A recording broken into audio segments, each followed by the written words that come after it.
പൊന്നു പമ്പയിൽ പ്രണവരൂപനായി വന്നുദിച്ചൊരൻ ഗണപതിയെ ഗംഗാധര സുത ഗണപതിയെ ഗം ഗണേശ ഗജമുഖ ഗണപതിയെ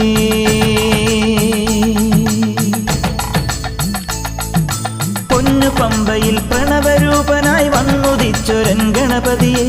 ഗംഗാധര സുത ഗണപതിയെ ഗം ഗണേശ ഗജമുഖ ഗണപതിയെ